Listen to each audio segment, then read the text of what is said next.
2005 through 2015 Volkswagen Passat rear door lock actuator. I'm Brian Eslick from How to Automotive. I'm going to walk you step by step through the process of changing out the rear door lock actuator.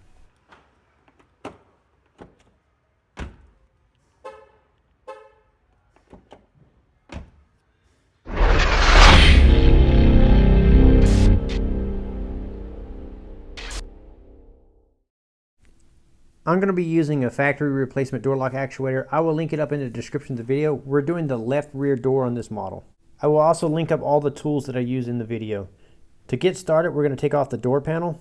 You're going to need to get a set of door panel trim tools to remove the door panel. The set I have is made by VIM Tools. What I like about them is they're made out of metal, but they're all rounded edges so they don't dig into what you're working on. So we're going to get the flat blade here. We're going to work on getting this wood trim off at the top of the door panel. So I'm just sticking the tool underneath the panel and prying. And you can kind of feel the clips every couple of inches. So you're going to start working your way down. Wood trim. On some models underneath this wood trim is screws. On this particular one, when I got it popped off, as you can see here, there was no screws behind it. Depending on what years yours is, it may have screws behind there. If there are, go ahead and remove the screws underneath this panel. Now we're going to kick the window switch here. I like to come back from behind like this and pop the edge up. And then you can pull the switch out like this and unplug the electrical connector. Now on the pull handle right here, there's this plastic cover we need to pop off. You use the flat tool again and you can pop it out like this and then work it off. Now there's going to be a T30 Torx screw right here. We need to remove that screw. To get to that screw, I used a T30 nut driver. You can use sockets if you have long ones to get in there and remove that screw. So next you're going to want to pop the door panel off. You're going to need a pry tool, something like this. And you're going to start in the corner down here at the bottom and you're going to pry until you pop it out here. And then every couple inches there's a catch, or a little clip that we need to get to. So I used the flat one to get it started and get a little gap in there. And then I switched over to a tool that like this with the hook on it. And then you can slide it in there and you can get right on the clip. If you look behind there, you slide it underneath the clip and you give it a pry like that, and that'll pop the clip free. And then you search around for the next clip. So you'll keep going every couple inches. There'll be a clip, so you put the tool on there and pop the clips free. Once you get all the clips popped, the panel will be loose like this. Now you can grab at the top of the door panel and lift upwards and then pull in towards you, and that'll unhook it off the top of the door frame. Once you lift the panel up and in towards you, the panel will pop off. Now we need to disconnect a few electrical connectors and the door handle cable here. To get the cable off, what we need to do is flare this little tab right here on the cable. So you flare it upwards and then you're going to slide the cable backwards towards the back of the door panel. And then once you get it slid back, it'll pop off like this. Now you can rotate it around and unhook the cable from the handle. Now that you got the cable unhooked, now we're going to go up here to the front of the door panel and unplug the 3 electrical connectors right here. Once you get the 3 electrical connectors unplugged, now you can set the door panel aside. Now you can follow the wire loom up and unplug it from the mounts here, and then unplug the door lock actuator switch right here. This is where it plugs in. So we're going to squeeze the tab and pull that off. We'll just let it hang down. Now we need to get this plastic piece off here. You're going to use your panel popping tool again, hook it in there and peel it off. It's just pressed in. So you just start in the corner and work around. You also want to make sure that the window is rolled up. I forgot to mention that earlier. Now that the plastic cover is removed, we're going to pull off the 2 triple square bolts. To remove those triple squares, I'm going to use my VIM Tools set here. It's a set specially made for working on European vehicles.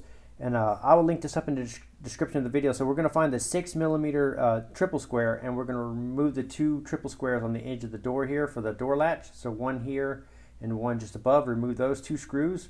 Once you get those 2 screws removed, now you can pull the door lock actuator out like this. There's going to be a couple cables still attached to it. So now I'm going to show you how to take those off.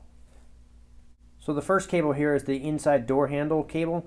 So we're going to grab this little white portion of it, and there's a little tab on the back side here. So you're going to kind of flare that little tab, and when you flare it up, now you're going to twist the whole cable assembly counterclockwise. So you're going to twist it counterclockwise, and that's going to pop it free. So this is the lock position. So you'll flare the tab and then you'll twist it counterclockwise like this, and now the cable will pop out of the little catch here on the back side. So it'll pop out like this. Now you can unhook the little Z-bend on the end of the cable. Now there's this little plastic cover we need to pop off to get to the next cable. So I just slid it backwards and it popped off. And I'll show you how to hook that back on in a minute. So once you got it popped off, the same thing, we're going to take this little tab here, and we're going to flare it, and now this time we're going to rotate it clockwise to get it to pop out. So you flare the little tab, and then you'll rotate the clip clockwise like this, and then you pull upwards and pull it off out of the catch. Once it's out of the catch, then you can pull the Z-bend out right here. Now we're ready to go back in with our new door lock actuator. So you're going to line it up like this, and you're going to put the cable into the Z-bend first. Then you're going to swing it around, and you push it downwards and then twist it counterclockwise until it locks into place. Once it locks into place, now we need to put the little plastic cover that went over this back on. So you just kind of line it up like this, and you slide it on. There's little catches at the front. So you'll slide it on, and once you got it slid on, then at the bottom of the plastic piece here, you'll push it down. There's a little tab on the bottom that locks it. Now we can take the door handle cable and attach it to the door lock actuator. So you're going to hook the cable into a little lever here. Now you're going to swing the cable around and put it into the slot, and then you're going to rotate it until it locks into position.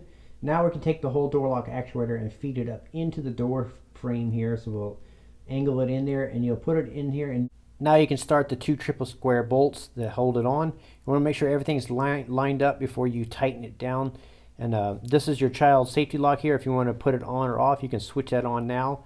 Now we can put this plastic cover back on that went over here, the triangular piece. It just presses on, so you'll just line it up and press it on with your fingers. Now you can go ahead and put the wire loom back into the little catches here and plug the wire loom into the door lock actuator. So plug the door lock actuator back in. After that, we're going to put the door panel back on. So we're going to plug in the 3 electrical connectors first. We also need to route the window switch wire that's down below back through the hole in the door panel. So you'll grab the wire here, and you'll route it through the hole in the door panel.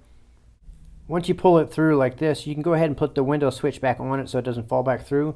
Now we're going to hook the door handle cable back on. So you'll hook the cable onto the latch like this. Once you got it hooked in, now you're going to pull the cable backwards and pull it till it's slightly past the little catch, and then release it or push it inwards until it catches into the little slot here. So you pull it past it, push it down, and push it back in towards the handle, and that'll lock it into place. Now you just want to make sure that you double check the handle. So you're going to pull it a few times and make sure it's not going to pop back off and everything is working. Now that you got the cable reattached and you double checked that everything is working, we're going to hook it over the top of the door frame. So you're going to hook the lip over into the groove right here. So it's going to fit right in this groove right here. And as you can see, there's a little catch right here. So you're going to hook it over the top first. Once you got it hooked over the top, now you're going to look on the sides and line up the clips on the side. Once the clips are lined up, you just push the door panel on until it clips on all the way around. Now you can reinstall the T30 torque screw at the top of the handle. Put the window switch all the way back in, so you just arc it in like this at an angle. Once the edge goes in first, then you can push it down until it locks into place. And now you can go ahead and put the 2 trim panels back on. So you put the wood trim panel on, just line it up with the tabs and press on, and then put the pull handle cover on. Now you can test all the functions. So you're going to lock and unlock the door and make sure that it's working from the inside and outside.